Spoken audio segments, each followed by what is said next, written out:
Imagine possessing a power so immense it could threaten the entire world. A power so terrifying it could bend it to your will. Have you imagined it? Then let the story begin. On one quiet night, there was a young man working at a library. He had just finished his shift while his colleagues were preparing to leave. They said, "Come on, let's leave together." But with a gentle smile, he replied, "No worries, I'll stay a little longer. It's not like anyone's waiting for me at home." He sat alone, speaking to himself for a while, then gathered his belongings and set out on his way home. But as he walked through the quiet streets, a speeding car struck him violently. He fell to the ground, his breath fading away, until suddenly, he opened his eyes again, but it wasn't the same world. He awoke in another realm, inside the body of a small child, carried in the arms of an old man, standing in front of a wrecked carriage. Years passed, and the child grew older. He came to be known as Shin Wolfordo, named after the elderly man who had saved him and raised him in his home.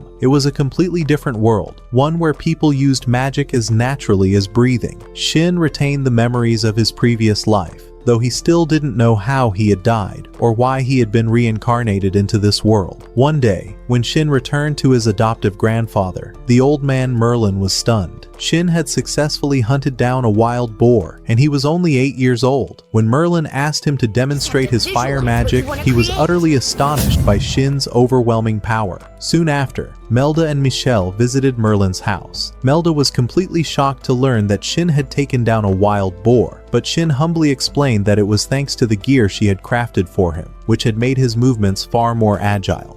Mikkel, on the other hand, was the mentor who had trained Shin in the art of swordsmanship, teaching him how to wield a blade and fight properly. 2 years later, Merlin decided it was time to teach Shin the art of tracking magic, allowing him to locate demons nearby. He warned him of how dangerous these creatures could be, but as soon as Shin tried the technique, Merlin was left speechless. Shin had mastered it on his very first attempt. Without hesitation, Shin detected a nearby demon and immediately rushed toward it with the intent to destroy it. Upon reaching the site, he didn't wait for Merlin to catch up. He charged in and vanquished the demon in mere seconds. Merlin could only stand in awe, realizing just how quickly Shin's power was evolving, growing more fearsome with each passing day. Later, back at home, Merlin spoke to Melda about how fast Shin was developing and how powerful he would become in the future. Both Merlin and Melda had come to see Shin as their grandson, even though he wasn't related to them by blood. Eventually, Merlin made the decision to tell Shin the truth, that he wasn't his real grandfather. But before he could even explain, Shin interrupted him and said, "I've always known." Merlin continued, "Your parents, they were slaughtered in the most brutal way. When I found them, I couldn't even recognize their faces." With a calm smile, Shin replied, "It's all right, Grandpa." Merlin was taken aback. How could Shin be so accepting? Shin looked him in the eyes and said, "I don't feel sadness because I never knew my real parents. You, Melda, and Michelle, you've always been by my side.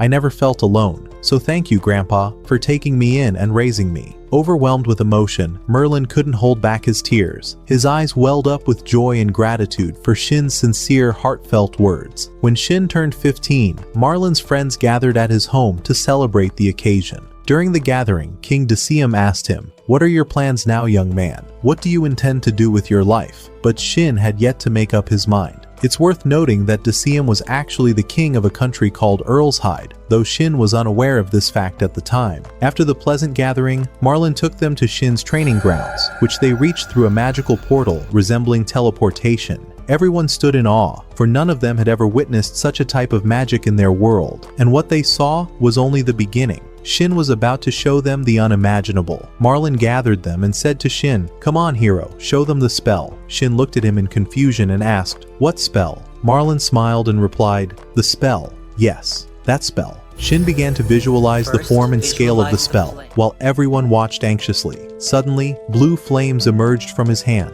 flames no one had ever seen before. In a single instant, Shin struck with his hand, triggering a massive explosion that rocked the entire area, astonishing everyone with his extraordinary combat power. Milda, clinging to Merlin, shouted, "What on earth are you teaching this boy, you useless old man?" Milda, by the way, is Merlin's wife. They returned home, and there, King Decium began speaking to Shin, warning him that if other nations were to discover his magical power, the world would be thrown into chaos. Shin stood bewildered, unable to grasp what was happening around him. After a long discussion, the king came to a firm decision. Shin must enroll in a magic academy to comprehend the extent of his power and discover how his magic differed from others. Shin, surprised, asked innocently, "Your country? What do you mean? I don't understand, Sir Decium." At that moment, Decium revealed his true identity. "I am the third king of the kingdom of Earlshide." Shin was stunned. Events were escalating rapidly, and it turned out that everyone around him held prestigious positions. Even Michael, who had been training him in swordsmanship, was actually the commander of the Royal Knights. In the midst of this shock, Shin asked the king, "How do you know my grandfather?" Decium replied, "The first time a demonoid appeared, I was on the battlefield. The demon was unbelievably powerful and wiped out our army in seconds. When my turn came and I was on the verge of death, Marlin and Milda rushed through the flames and saved me. Since then, we've been close friends, and I continue to visit them often." It was revealed that Marlin and Milda were extremely famous in the capital. Later, they boarded a carriage headed to the capital. As soon as they arrived and the people recognized the wise man and the wise woman, crowds rushed toward them, for they bore these titles after saving both the kingdom and the king from the threat of demons. They reached their mansion in the capital, an enormous house that left Shin amazed. "It seems Grandpa and Grandma really are famous," he thought to himself. He settled in and was later invited to take a walk around the capital. While walking, he saw a group of young men harassing some girls. Without hesitation, he intervened and taught them a harsh lesson. The girls thanked Shin for his courage and chivalry, and one of them said to him, "O moon, descend and let this young man take your place." Her words touched Shin deeply, and his heart almost leapt from his chest. They all sat at a small cafe to get to know each other. The first girl was named Maria, and the second, Cicely. From their conversation, Shin learned that they would both be enrolling in the same magic academy he was about to join. The girls were utterly shocked when they found out Shin would be attending the academy as well. They had expected someone with his combat skills to join the knights directly, not a mere school. It seemed they were kind-hearted and unaware of the true situation. Maria seemed particularly impressed by the wise man and wise woman, saying, "If their grandson is going to attend the magic academy, then he must be amazing like them." Shin felt flustered and chose not to reveal his identity. After saying goodbye, he left. But it was clear that Cicely had fallen for Shin at first sight, and Maria teasingly tried to poke fun at her feelings. The day of the entrance ceremony at the Magic Academy finally arrived. This academy upheld a strict law. No member of royalty or nobility was allowed to use their status or power over others. Here, everyone was equal, whether rich or poor. As Shin checked the board for his class assignment, a young nobleman stood behind him and barked arrogantly, "Move out of my way!" He placed his hand on Shin's shoulder to shove him aside, but without hesitation, Shin threw him to the ground. The noble shouted, "Do you even know who I am? You think you can challenge me and get away with it?" But before he could finish, a voice came from behind him. "In this academy, everyone is equal. Using your family's influence is a violation of the rules and is punishable by law. Now get out of my sight." The noble couldn't say a word. He lowered his head and walked away in shame, only for Shin to discover that the one who had spoken was none other than Aug Ars Haido, the son of King Decion himself.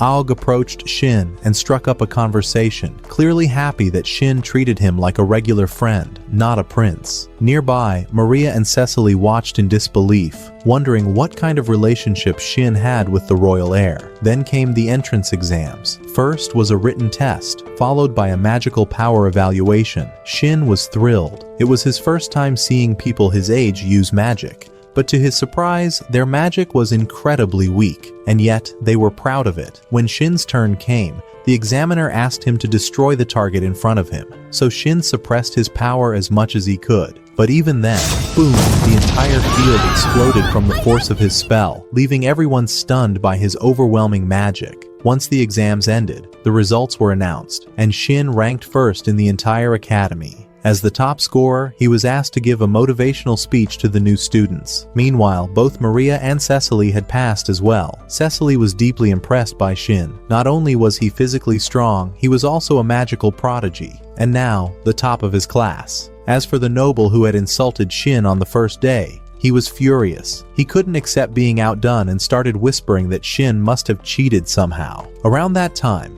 Melda sent Shin a set of special clothes, enchanted with extremely complex magical inscriptions, the kind that were nearly impossible to modify or remove. But Shin, with his incredible power, was able to enhance them even further. When Melda found out what he did, she was shocked. "Don't you dare tell anyone about this. What you did is dangerous. It could lead to disaster." Later, the students gathered for the opening ceremony. As usual, fans surrounded Shin from every direction. When his full name was announced, Shin Wolford, both Maria and Cecily were stunned. They had just realized Shin was the grandson of the wise man and the wise woman. Shin gave his speech, and the students were dismissed to their respective classes. Everything seemed normal until Maria and Cecily approached Shin for help. Maria explained that someone had been harassing Cecily, controlling and threatening her, and they didn't know how to handle it. Shin was instantly angry. Before he could even react, the boy showed up, yelling, "Didn't I tell you not to speak to any other man?" It was the same noble from the first day, Karto. Karto reached for Cecily,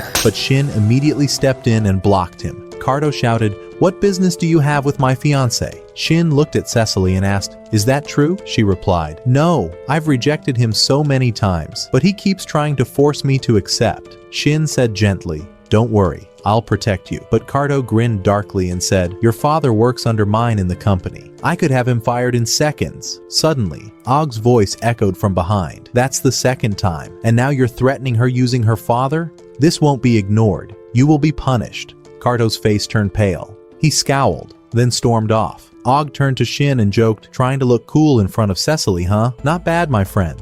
Shin then decided to take Maria and Cecily to his house to ask Melda if he could design a magical uniform to protect Cecily. Maria was thrilled. Visiting the home of the wise woman was a rare honor. August joined them as well. At Shin's house, they explained everything that had happened. Melda looked at Cecily and said, "So this is the girl you want to craft a uniform for, Shin? You seem serious about protecting her." Then she turned to Cecily. "But before I make anything, I have a question for you. Do you truly deserve it? You should know, what Shin is crafting is considered a national treasure." Cecily was overwhelmed. Tears welled up in her eyes. "I don't deserve anything. I took advantage of Shin's kindness and asked him to protect me. I can't accept something so valuable." She stood up and turned to leave, but Melda called out to her, "If you had agreed from the beginning, I would have kicked you out. But you seem like a kind and respectful girl. You do deserve it." Shin added, "I never felt like you used me. I was glad you trusted me." Melda apologized for making Cecily feel uncomfortable and hugged her. Cecily couldn't hold back her tears, moved by Melda's warmth. Then, Melda took her to try on the new uniform. Meanwhile, Merlin felt a bit out of place, like he hadn't contributed much, and looked at Shin with a faint smile. Everyone soon gathered and watched Shin inscribe the enchantments on the uniform. They were amazed by his precision and power. Even the king himself said, "What Shin is doing must be kept secret. If the world knew, wars would break out to control him." Afterward, Shin inscribed enchantments on the uniforms of Aug, Cecily, and their friends. As they were about to leave, Shin decided to show them his teleportation magic. He could instantly travel to any place he'd seen before. Everyone was stunned by this ability. And so, an incredible, unforgettable day came to an end. The next day, Shin accompanied Cecily to the academy. Their bond was growing stronger with every passing moment, and it had become clear that love was blossoming between them.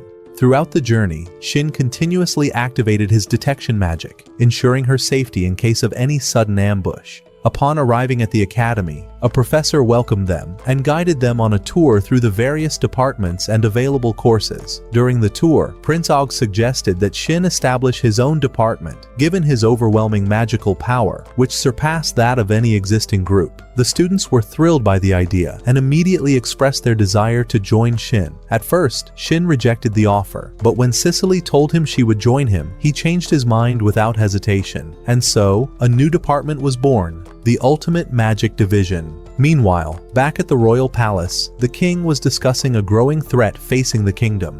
The number of demons had been increasing rapidly as of late, threatening the nation's stability. These demons were originally humans, but had mysteriously transformed, and no one knew how or why. Elsewhere, in the mansion of Karto, the noble who had previously insulted Shin, he was being harshly punished by his father for his behavior at the academy. He screamed in rage, "This is all because of Wolford. I won't forgive him. I'll make him pay." His eyes began to shift, slowly turning unnatural, as though something dark was taking hold of him. Upon hearing this, Cardo's father struck him with a violent punch and immediately ordered the servants to lock him in his room. When Shin heard what had happened, he felt a sense of relief, knowing Sicily would now be safe. But he didn't stop there. He began investigating Cardo's behavior and discovered that everyone agreed Cardo had once been a normal, respectful person, until the day he met the teacher named Strom. From that moment on, everything changed. Later, at the Cardo household, Strom arrived for a visit. Cardo's mother greeted him in tears, pleading, "Please,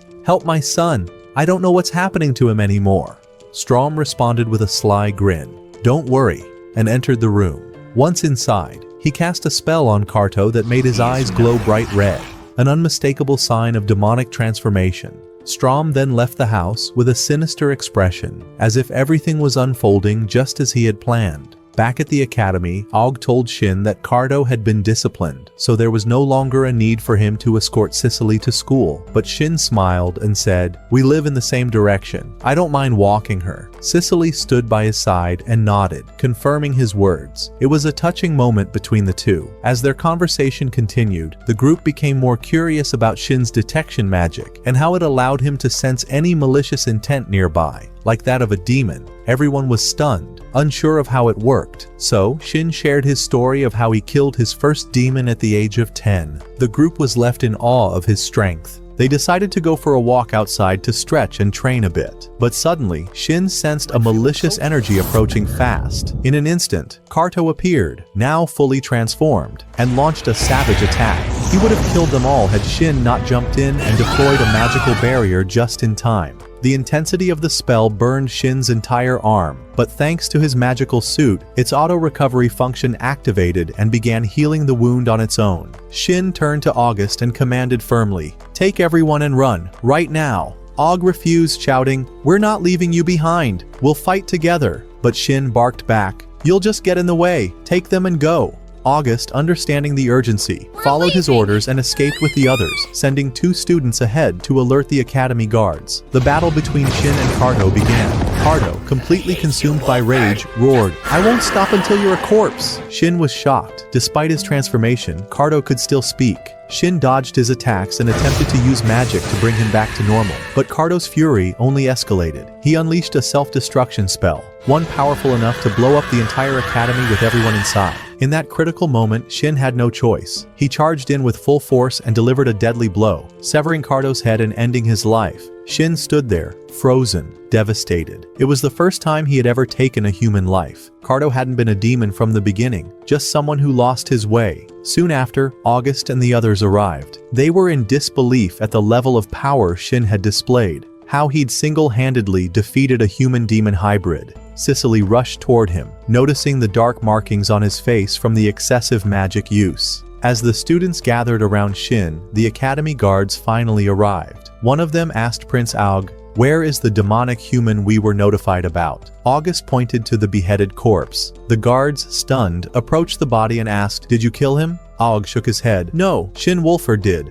alone." For a moment, silence fell. Then, the students and guards erupted in cheers, chanting Shin's name. In that instant, Shin Wolford became known to all as the hero who defeated the demon alone. The next morning, as the students were at school, Strom stood silently at the site of the battle, observing the aftermath with a glint of satisfaction in his eyes. It seems the experiment was indeed a success, he whispered to himself. Meanwhile, Shin sat in a room with Aug, lost in thought, replaying everything that had happened the day before. In a quiet voice, he asked, "Can a human really turn into a demon that easily? No, there's definitely something unnatural about all this." His mind returned to the battle scene, remembering how Cardo spoke clearly and logically even after his complete transformation. Shin thought to himself, "I'm sure there's someone behind all of this." Determined, Shin went to inform Merlin about what had happened. But upon arrival, he was surprised to find King Desion there, who had come personally to honor Shin for defeating the demon on his own. However, Merlin didn't seem pleased. He clearly didn't want Shin to be involved with the government or the military, fearing that tragedies might repeat themselves. The king explained, "At the very first appearance of a demonic human, our army was annihilated. No one could stop him, and the people lived in constant fear. But now, a new demon has emerged and has been defeated. The people must know who their savior is so that they can finally feel safe." Gradually, Merlin began to understand the situation. The king stepped forward and bowed in respect, asking for his permission. Merlin eventually agreed, but with a stern warning, "If I ever feel that you intend to drag Shin into the military or the government, I will take him and leave this country immediately." The king smiled reassuringly. "Don't worry, that will never happen." As Shin walked through the capital, people stared at him with admiration. He was the hero who had single-handedly defeated the demon. A group of girls watched enviously as Maria and Cicely proudly walked beside Shin. One of them even whispered aloud, "Is one of them his fiancé?" Cicely overheard and blushed deeply. Shin, noticing her embarrassment, apologized. "I'm sorry if people's words are bothering you." She smiled and replied, "Don't worry, everything's fine. In fact, I'm very happy." Eventually, they arrived at the academy where large crowds of students had gathered, all wanting to join Shin's group. The teacher looked on in astonishment, thinking to himself, "If I let all of them in, there won't be anyone left in the other divisions." So he decided to hold an entrance exam. In the end, only 2 passed: a boy named Mark, the son of a famous blacksmith, and a girl named Olivia, whose family owned a sweet bakery. The existing members welcomed them warmly. Shin approached Mark and asked him to forge a new sword for him. Mark, startled, said, "I doubt I can craft a sword that could rival the one you used to slay that demon." Shin reassured him with a calm smile. "That was just an ordinary sword. I only enhanced it with a high-speed vibration enchantment. That's what allowed it to cut through anything. All I need now is a sharp, solid weapon I can fight with." Mark nodded enthusiastically. "All right, I'll craft exactly what you need." Elsewhere, King Dacian had already put a secret plan into motion to uncover who was behind the transformation of humans into demons. His main suspect, Strom. He sent 2 top-ranking officers to interrogate him, but Strom appeared completely detached, almost as if his mind were elsewhere. To avoid revealing anything, the officers began their questioning. One asked how Strom could see through the cloth covering his eyes. Strom calmly replied that he used a type of magic. But one of the officers, incredibly sharp and perceptive, started asking questions in a roundabout way, until Strom slipped up and revealed too much. "I never expected Cardo to turn into a demon and die." The officer immediately responded, "Then come with us. We'd like you to see the scene. We've heard you're a high-ranking magician. You may be helpful in our investigation." Strom agreed to go with them. At the same time, Shin and his friends were busy discussing the design of the new sword. They finalized the plan and began crafting it. Meanwhile, the soldiers escorted Strom to the security headquarters. Strom was slightly surprised but didn't resist. He continued walking until he entered a large courtyard, only to find himself surrounded by soldiers on all sides. Confused, he asked, "What is going on? Why am I surrounded?" The commander stepped forward and said, "The king ordered us to keep Carto's identity secret, to protect his family from disgrace. But you knew his name, without anyone ever telling you. That proves your involvement." Strom let out a mocking laugh. "I thought this kingdom was in chaos, but clearly you're more organized than I gave you credit for. Well done." Then with a smirk, he added, "In any case, I'm done with my experiments here. It's time for me to leave." The commander shouted, "Guards, seize him!" Meanwhile, Shin and his friends were walking through the city, heading to continue crafting the sword, when suddenly they felt a violent tremor shake the nearby wall. Rushing toward the source, they discovered Strom completely surrounded, but none of the soldiers dared to approach him. One of the officers cried out, "That's the man who turned Carto into a demon." Hearing those words, Shin's fury exploded. "So it was him! He's the reason I was forced to kill a human!" In a burst of rage, Shin launched a ferocious attack towards Strom with overwhelming force. Strom quickly raised a magical barrier and dodged, but Shin didn't stop. He shattered the ground beneath Strom, trying to throw him off balance. Then, Strom suddenly flew into the sky. Shin was stunned. It was the first time he had ever seen flight magic. Without hesitation, he activated the magical device attached to his leg and took off after him. In midair, Shin struck, slicing the cloth that covered Strom's eyes. And there it was, Strom's glowing red eye. He was a demon too. Enraged, Strom shouted, "I wanted to keep my identity hidden, but you ruined everything. Don't think you'll leave here alive." But before he could finish his threat, Shin unleashed a powerful spell, combining sunlight into a concentrated blast and hurling it directly at Strom. The beam struck him dead on, and Strom vanished, disintegrating into nothingness. Yet even though Strom had disappeared, Shin felt something was off, as if this wasn't truly the end. One of the officers approached him, placing a hand on his shoulder and saying with pride, "Hold your head high, hero. You saved us all. Do not grieve." Another officer stepped forward, asking how he had done it. Shin explained how he had used sunlight as an offensive energy source, astonishing everyone with his quick thinking, immense strength, and decisive action. And so, the day came to an end. Shin returned home accompanied by his companions. On their way, they encountered Melda, who approached Maria and whispered to her, "Is there something between Shin and Cicely?"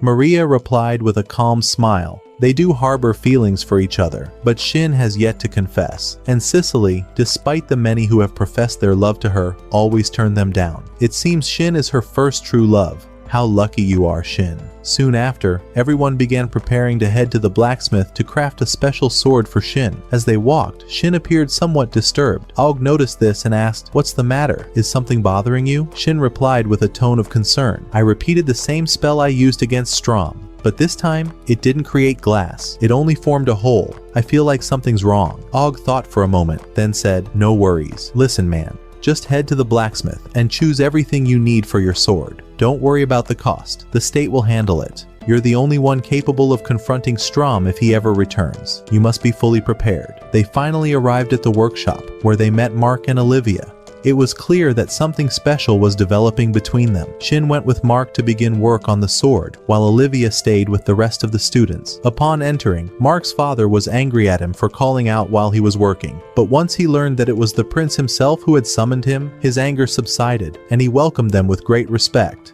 Aug then introduced Shin to him, and when the blacksmith discovered that Shin was the young man who had defeated the demon alone, he was utterly stunned. When Shin requested a sword with specific attributes, the blacksmith's heart filled with joy and pride. After all, he was to forge the weapon of the nation's hero, a task that would bring immense prestige to his workshop. Elsewhere, in a different empire, the king was speaking with one of his men, who informed him that Ars Haido had been left in complete ruin after the demon's assault. "I see. Good," the king responded, then immediately gave the order to launch an attack. The man left, a wicked smile curling on his face, concealing dark intentions. Back to Shin, who had finished everything at the blacksmith's. By that time, the girls had also wrapped up their conversation. Before leaving, Shin asked Mark if they crafted anything else in the workshop. Mark replied that they could also make decorative items if he wished. Shin turned to Cicely and told her he wanted to gift her something. Her face blushed deeply with surprise, and she looked stunningly beautiful. He took her inside and asked her to choose something she liked, but she simply said, "You choose for me." He decided to give her a ring and engraved a special protection spell onto it. He slipped it onto her finger himself, and her happiness was indescribable. What a majestic moment it was. Beauty and emotion intertwined. The time came for Shin to be awarded the Medal of Honor after defeating the demons. He entered the grand hall and accepted the medal with great humility. Then the king ascended the stage and addressed the audience. "This is Shin. I promised both the wise man and the wise woman when I summoned him here that I would never use him for any political purpose. And today, before you all, I reaffirm that promise." Shin looked at the king with admiration and thought to himself, "This is what a true king is." The next morning, Shin headed to school, but his fans were everywhere, so he used the magic gate to teleport directly. Upon arrival, the students were amazed by his incredible magic. However, when he began to explain how it worked, no one understood a word. Still, it was clear that Shin had something in mind. He gathered all the students and told them, "You must increase your magical power. Otherwise, in any future battle, you may lose your lives if you're unprepared." No one understood what he meant, so he asked Maria to cast a barrier spell. The barrier was fragile and easily destroyed. He then called upon Cicely and asked her to use the ring he gave her to form a similar barrier. Her shield was extremely powerful, comprised of 2 solid layers. Shin explained that he had once used that same barrier to repel a deadly poison attack. Though they didn't fully grasp it, the students were clearly convinced by the demonstration. He decided to show them more practically, so he released a portion of his magical energy, causing the entire place to tremble. The students realized then they were standing before a power beyond imagination. As for Strom, it turned out he was still alive, residing in an unknown location within the other empire, laughing wickedly, foreshadowing a new wave of evil to come. At the same time, Shin took the students to the home of the wise man and wise woman to teach them more about magic. Marlin began explaining Shin's way of thinking and his extraordinary skills, affirming just how gifted he truly was. Marlin then performed the gate spell, just like Shin usually did, shocking Shin himself, as he didn't know Marlin had mastered such magic. The students were amazed and their excitement grew. They were beginning to understand the greatness of Shin's magic. As for Melda, she understood the true reason behind Marlin's actions. He didn't want people to view Shin as a supernatural being or someone from another world. The next day, while the students were at school, they continued their special training. Its effects had begun to show clearly on their bodies. Shin's sword was finally completed, so he went to collect it and purchased protective gear for everyone to keep them safe during battles. Suddenly, August approached him and asked, "What do you think about equipping our army with more swords like yours?" Shin replied, "That was Tony's idea. If he agrees, I have no objection." Aug added, "The war is about to begin, and if the battle intensifies, we may need to involve the students in combat as well. Except for you, of course. That's forbidden by royal decree." Shin answered firmly, "It's true I won't be fighting directly with you, but if you're in danger, I'll be there, because you are my friends, and I can't abandon you." A few days later, the war erupted. The king of the Second Empire, known as Bolosivia, was in a state of extreme rage. His forces had begun to suffer heavy losses, and the intelligence he received about Ars Haido turned out to be false. He screamed furiously, "I'll have my revenge, Zest. I'll cut your head off." Zest was the one who had misled him with false reports, claiming that Ars Haido was engulfed in chaos. At that moment, a guard rushed into the room and informed the king of a disaster that had struck the kingdom. Demonic beasts had suddenly appeared and begun attacking civilians. The king was horrified and immediately ordered his soldiers to withdraw and defend the citizens. Meanwhile, in Ars Haido, the situation was entirely different. They had achieved a resounding victory. The commander began to seriously consider pursuing the retreating enemy forces to eliminate them completely. Suddenly, one of the guards came rushing in, shouting, "Demonic beasts have attacked the front lines of our army. Many soldiers have been injured." The commander was struck with disbelief and cried out in shock, "What in heaven's name is happening?" We return now to the empire of Bolosivia, where the demonic beasts had invaded the entire city. The streets were no longer safe, nor were the homes. Screams of terror echoed from every direction, and in the midst of the chaos, Strom walked calmly beside a woman named Mira, whom he had turned into a demon with his own hands. It was soon revealed that this destruction was all part of Strom's grand scheme. He had instructed Zest to send false information to the king, luring him to attack Arsal Haido, thereby weakening his army in a misguided battle. And once the soldiers returned, wounded and exhausted, Strom would strike and seize the kingdom for himself. And indeed, when the king returned to his homeland, he found nothing but ruins. The city was obliterated, the people slaughtered, everything reduced to ashes. He walked into his palace with heavy steps, unable to believe what he saw. And there, he found Strom, waiting for him, seated upon his throne, smirking with contempt. Mockingly, Strom said, "Welcome back, your majesty."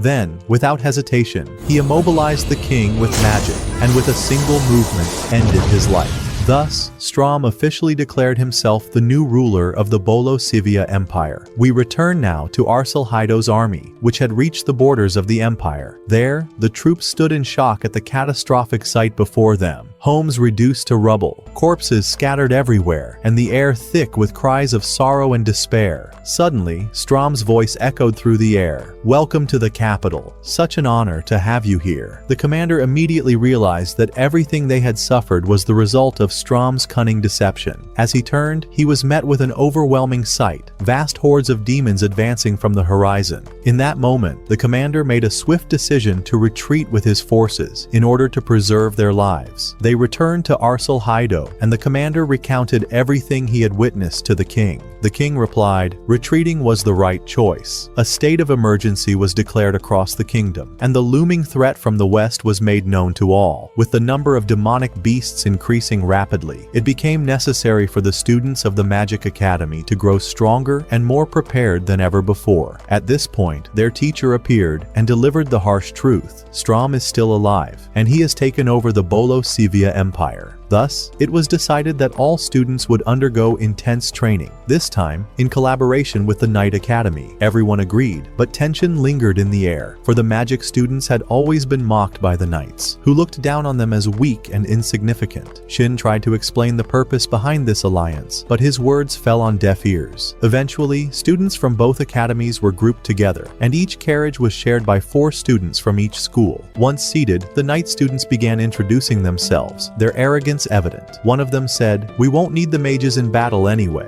Again, Shin attempted to explain the value of teamwork and unity, but again, it was in vain. One girl even insulted him directly. "Don't get cocky just because you defeated a demon." Hearing this, Org smirked and said, "All right then, Shin, don't kill any demons. Let them prove their worth." Shin replied calmly, "As you wish." They arrived at the Enchanted Forest, where Zeke and Chris were the assigned supervisors, both widely respected by the students. Org explained to them what had happened and added, "We'll let the knights show us what they can do." After just a few minutes of walking, a massive demonic boar suddenly attacked. The knight students charged in, but were unable to stop it. They were swiftly overwhelmed and severely injured. Upon seeing this, Shin rushed forward without hesitation and eliminated the beast in an instant, exposing the immense gap between him and the others. Cecily quickly ran to the fallen students and began healing them, her compassion shining through every gesture. The knight students, now humbled, approached and apologized for their earlier behavior. Tensions eased and harmony began to grow between the two groups. However, Shin couldn't hide his jealousy toward Cecily, who was now receiving warmth and attention from the knights. Soon after, 2 students came running to Zeke, shouting, "Take the squad and run now. More than 100 demonic beasts are heading this way." Shin turned to Zeke and said, "Let me face them alone." After a brief moment of hesitation, Zeke replied, "Very well, but be careful." Everyone was terrified, hearts pounding with fear at the approaching horde. But Shin stood tall, summoned a devastating spell, and annihilated all the monsters in mere seconds. At that moment, the knight students finally understood the power of the mage they had mocked. The same girl who had insulted him before stepped forward and apologized, then turned to Cecily and said, "I'm sorry I insulted your boyfriend." Both their faces turned red instantly, and everyone realized the truth about their feelings. It was a deeply awkward yet endearing moment. From that point on, the team began to cooperate fully. Each person understood the value of the other,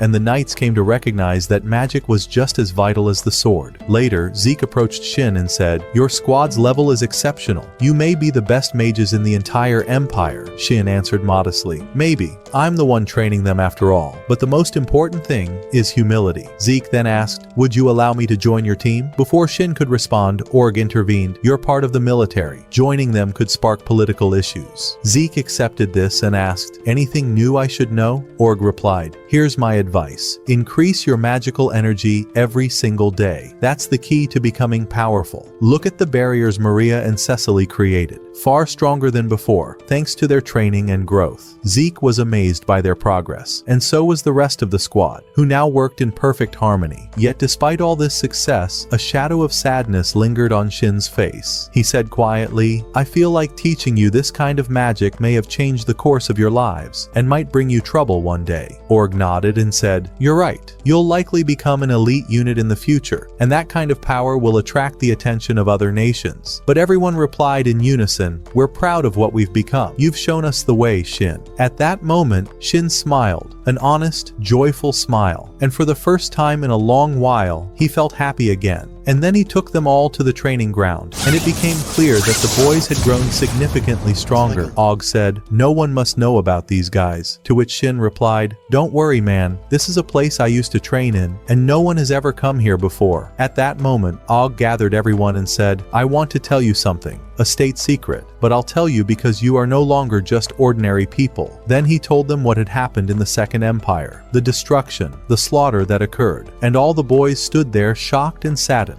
He told them, with every attack, the number of demons grows more and more. It seems we'll have to face them very soon. Upon hearing this, Shin thought to himself, I wonder, what is Strom planning? Then Shin decided they should set up a summer training camp. And everyone agreed to the idea and welcomed it. But they stopped at the issue of where they would spend the night, and they settled on Cecily's house, since her family owned hot springs. After training, the boys would be able to relax. Now we move to Shin, telling Merlin and Melda about the camp. They liked the idea and approved it, but Melda told him that she would go with them as a supervisor, because boys and girls shouldn't be together without supervision. Merlin also decided to go with them to help in the training, and indeed, everyone got ready, boarded the carriages, and set off to Cecily's family home. Along the way, they encountered a group of magical beasts that had become very weak in comparison to their current strength. One of the female members of the team managed to take them down in seconds. The effects of training were clear. They had become much stronger. They finally arrived at Cecily's house, and everyone welcomed her return warmly. Everything was fine. They all entered the hot springs to relax, and Merlin said to them, "Thank you all for becoming Shin's friends." He added, "When he was young, he was always alone, and I thought he would remain that way forever. But now I'm happy that he has friends he can rely on." The boys were very happy with those words, and Og said, "No, we're the ones who are happy that Shin is our friend."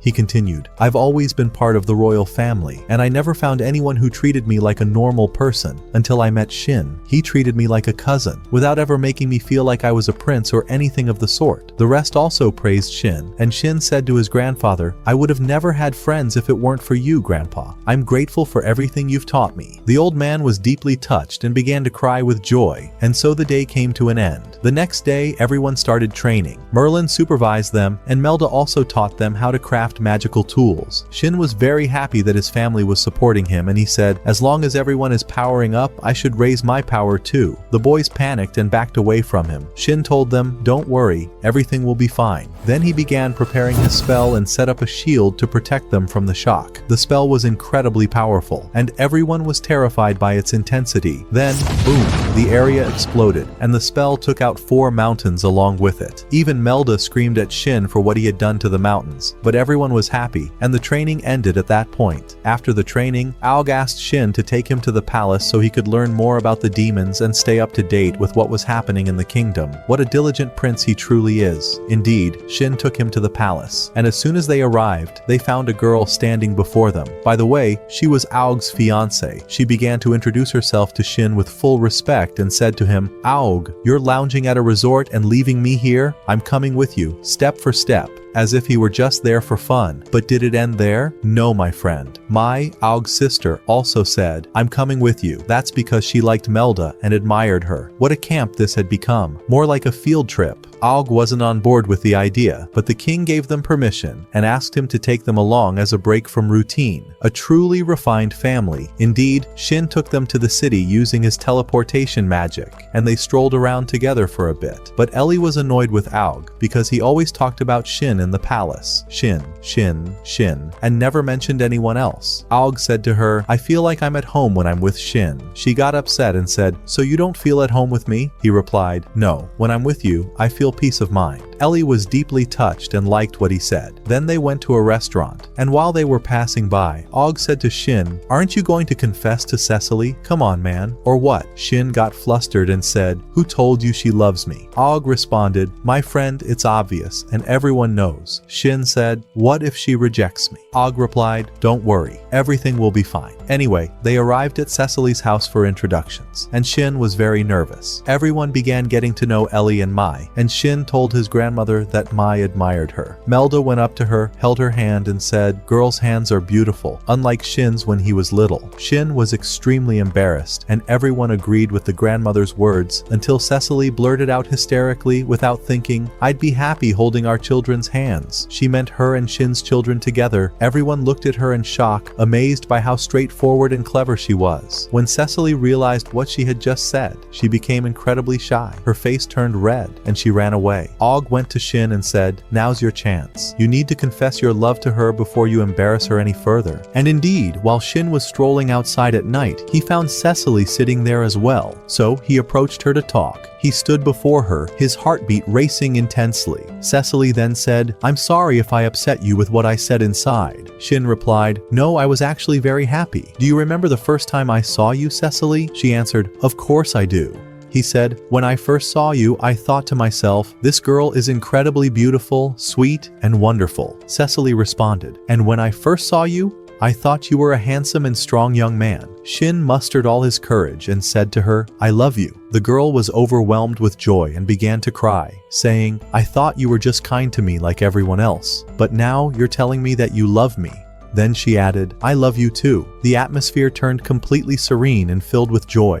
Shin asked her to be his girlfriend, and of course, she agreed. But before they could even finish their conversation, they discovered that everyone had been watching them from afar, an absolute scandal. And so, Shin and Cecily officially announced that they were now a couple. Oh, what beauty, man. The next day, Shin and Cecily woke up clearly embarrassed by what had happened the previous night. Cecily told him they needed to inform her family, as she didn't like doing things behind their backs. So, Shin took her to her family's house to explain everything. He was extremely nervous as he sat down and told her father that he loved his daughter, that she had allowed him to date her, and that he was here to seek their permission. The father was genuinely pleased that Shin had chosen his daughter, which surprised Shin. But Cecily's mother then asked him to sit down and said, "We are a respectable family and we won't allow you to go out with our daughter unless you're formally engaged." Shin agreed with her words and accepted the engagement. What a man, honestly. Their daughter was overjoyed and cried because she had gotten engaged to the one she loved. She blushed deeply, but her happiness was overwhelming. We now return to the youth training, where they had become incredibly powerful, and their magical energy had increased significantly. This astonished both Ellie and Mei. Unlike Ellie, Mei also possessed the qualities necessary to become a strong mage. We shift to Strom, who was seated in the Empire of Bolsevia. Mira informed him that they were on the verge of wiping out the kingdom entirely. He replied, "All right." Back to Shin, who began learning a new type of magic. Everyone was afraid and set up protective barriers to shield themselves. But Shin reassured them, saying the magic wasn't offensive, so they took the barriers down again. Shin then managed to use flight magic and made stones float in the air, shocking everyone. They could hardly believe their eyes. They were even more stunned when he flew himself like Strom. This would give him much more freedom in future battles. When Shin returned home, he told Melita and Merlin what had happened, and that he was now engaged to Cecily. He apologized for doing it without informing them, but Melita and Merlin were very understanding. They asked Cecily to go with them to her family's house immediately to talk things through. And indeed, Melita and Merlin arrived and sat with the family. Melita began speaking and told them everything about Shin, that he wasn't truly her grandson. She did this to see if Cecily's family would accept him for who he was, rather than for being their grandson, to avoid shocking them if they learned the truth later. The father replied that he didn't approve of Shin because he was Melita's grandson or anything like that, but because he saw someone who truly loved Cecily and cared for her. Cecily also said she loved Shin and hadn't thought of it in that way at all. Oh, the beauty of it. What an emotional moment. Both families were overjoyed with this wonderful occasion, and Shin thanked his grandfather and grandmother for raising him and everything they had done for him. A date was set for their official engagement, and the world suddenly felt perfect. Returning to the youth's training, Shin had brought them new uniforms enchanted with his magic, adding several features such as heat resistance, faster healing, and more. He did all of this because they were about to begin their real training, facing monsters from the Calamity class, which were among the most powerful demonic beasts. The youths were exhausted, but Shin reassured them, saying, "Don't worry, you're strong now." And indeed, the group went down to train and faced a giant demonic lion. Shin selected 5 of them to fight it first. Though they were afraid, they overcame their fear and managed to defeat the beast and wipe it from existence. The others began to feel encouraged as well, and each one began defeating a demonic beast on their own. Things were going absolutely great. Days passed and the time came for Shin and Cecily's engagement ceremony. Shin stood in front of the mirror getting ready, and Cecily entered. What a sight to behold. Her beauty was indescribable. Shin stood there mesmerized by his bride's appearance and said to her, "If the moon saw your beauty right now, it would burn from jealousy." But of course, beautiful moments are always fleeting. Cecily's mother entered and said, "Everyone is waiting for you outside." The two of them stepped out in their magnificent appearance. The king and everyone stood watching them, and their engagement was officially announced. Everyone celebrated and rejoiced, and the ceremony came to an end. But after the ceremony, while Shin and Cecily were alone, he surprised her with a ring and said, "I know I'm ruining the order a bit, but would you accept to be my wife?" Cecily agreed, and he placed the ring on her finger. Cecily was filled with joy. Such incredibly beautiful moments. And the day came to a close. On the following morning, all the boys were flying in the sky. And of course, that was because Shin had cast a flight spell on them. They began to control it using wind magic, and the weather was absolutely wonderful. Then Shin called them using a microphone he had invented himself, asking them to land, and everyone was deeply impressed by Shin's inventions. Now, we move on to Strom and his followers. Mira said to him, "We've now nearly wiped out the entire empire, and the demons have seized every village from the smallest to the largest. Naturally, this caused a massive increase in the number of demons lately. So Strom gathered the demons and began celebrating his victory. It seemed he no longer intended to do anything else, as his primary goal had been to overthrow the kingdom of Bolosevia. But one of the demons shouted, "We won't stop here. We must continue killing, looting, and invading." Strom replied, "Do as you wish, but don't involve me. Whoever wants to join you, let them go." Indeed, a group of demons headed toward the town next to the kingdom of Arsalhaido, which, by the way, is called Swede, intending to destroy it and kill its people. But there was something strange. Mira asked Strom, "Why do you hate Bolosevia so much?" He replied, "Oh right, I never told you my story," and he began to tell it. Before he became a demon, his name was Oliveira, a wealthy and respectable man who cared for everyone, poor before rich, and treated all people equally without belittling anyone or favoring one over another. That's why Oliveira was extremely popular. One day, a farmer asked him, "Why do you do this? You're rich, yet you treat farmers as your equals." Oliveira replied, "When I was young, I used to notice the difference in how the rich and poor were treated in our land. But when I visited a neighboring kingdom, I was stunned by the beauty of the relationships there. No racism, everyone treated equally, and life was beautiful. So I decided to live and treat people that way, to improve the empire."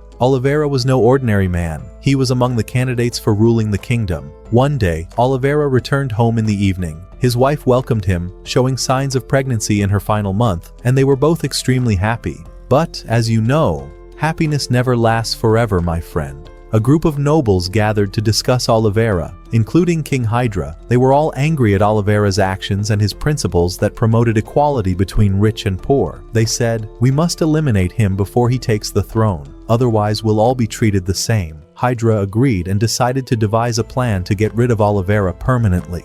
The first step was to have the nobles lure him to the capital, where Hydra would deal with him directly. Indeed, they sent Oliveira a letter, telling him they supported his idea of equality among the people, and wished to discuss it with him in the capital. When Oliveira read the letter, he was overjoyed and decided to go to them eagerly, unaware of the trap set for him. His wife was worried and said, "Be careful." He replied, "Don't worry, I'm strong and I'll protect myself," then left. While he was on his way to the capital, Hydra began executing his evil plan. He ordered the kidnapping of several women from Oliveira's village, and then sent some of his men to accuse Oliveira of the crime. Of course, he wasn't there to defend himself. People began to talk, though they didn't yet believe it. But then, Oliveira decided to return to his hometown to see his wife, whom he missed dearly. However, Hydra had already prepared everything to make this his end. He placed the kidnapped women in a cart marked with Oliveira's name and had the farmers capture it. At that moment, the farmers were enraged and decided to take revenge. They took torches in hand, went to his house, set it on fire,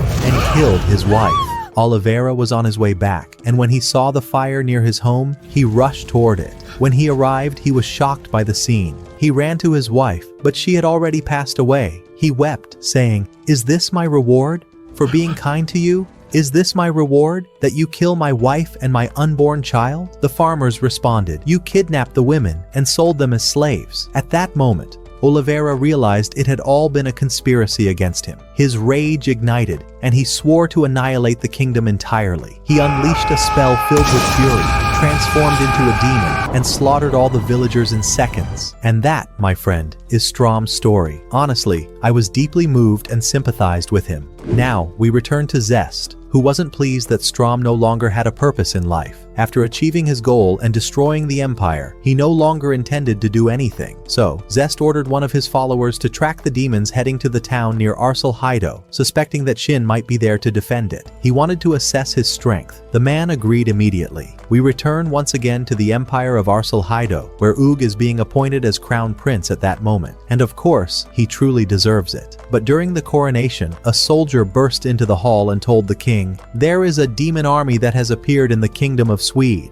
Everyone panicked and anxiety spread throughout the place. But Oog was able to control the situation. He assured everyone that a special unit had been prepared to confront the demons, fully ready, and that they had undergone intensive training under the supervision of Shin, grandson of the two heroes and the demon's conqueror. He then asked Shin to deliver a passionate speech to the people. Shin reassured them, telling them they would protect the kingdom from any invasion and that nothing would harm them. Everyone cheered joyfully and proudly, and in a powerful moment, Shin soared into the sky, a truly stunning scene. While Shin and his companions were on their way, the demons had already reached the borders of the kingdom of Swede. The border guards sent a signal to the rest of the soldiers to be alert and prepare for the demon attack. Indeed, the soldiers began preparing for defense, along with the mages and all other arrangements. They also sent one of the soldiers to the kingdom of Arsal Haido to bring reinforcements from Merlin and Melda, as they were still unaware of Shin's unit. But the number of demons was extremely large, over 100. Given their strength and numbers, the soldiers couldn't hold them back.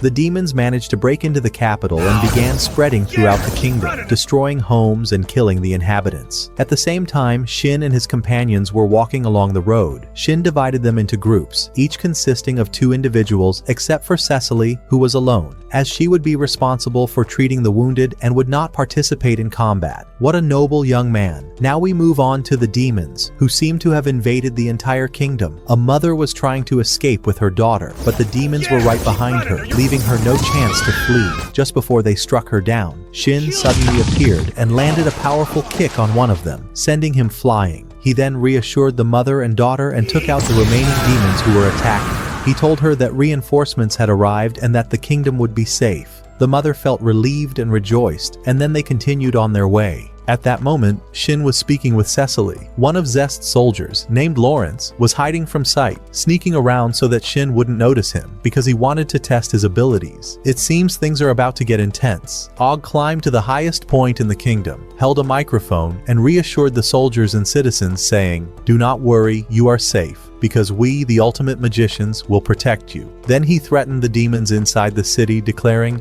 "You will now be crushed." The people of the kingdom rejoiced. Cheers rang out, and the battle between the demons and the magicians began. The magician's energy surged dramatically, and the demons were unable to do a thing. Every 2 magicians went after a single demon and defeated him. A group of demons headed toward the hospital where Cecily was, intending to kill her. But Shin had anticipated this, so he had assigned Mark and Olivia to guard her. Indeed, they succeeded in defeating the demons and protecting her. Meanwhile, Shin was facing demons alone, destroying them left and right, and no one could stand in his way. Lawrence, the stealthy soldier from Zest, was watching the scene in terror at Shin's overwhelming power and said, "What is this? No one can keep up with him," due to the massive amount of magical energy he possessed. We now move to August and Maria, who were confronting the demon leader. They tried to speak with him to understand his motives, but he only wanted destruction. Maria attempted a surprise attack, but it was futile. He lunged at her, but the armor she wore protected her, though she was still injured. Enraged, Maria launched an all-out attack, but he blocked her with a magical artifact he had obtained from one of the soldiers. Aug looked at Maria, and they decided to attack him together with several consecutive strikes, which eventually shattered his magical barrier. Before the demon could utter a word, the royal thunder spear pierced his heart. At that time, the king began to feel reassured and said, "It seems the battle is nearing its end." A truly kind king, by the way. Zest was observing the battle from afar and said, "I must rethink everything," after witnessing Shin's overwhelming power. He then decided to gather the demons and retreat. To make the retreat successful, he summoned Mira for backup. Mira arrived in the kingdom, destroyed the gate, and incinerated everything in her path. She said, "Let anyone who dares come forward." It seems the battle is about to get even fiercer. We return to Cecily, who was treating the wounded. She managed to heal many of them, but suddenly, a woman came to her crying desperately, begging, "Please save my husband, I'll do anything." Cecily rushed to treat him. He was severely wounded and bleeding profusely. She cast a spell to stop the bleeding, but the wound was too deep, and it seemed she wouldn't be able to save him. Back to Shin, who sensed Mira's immense energy.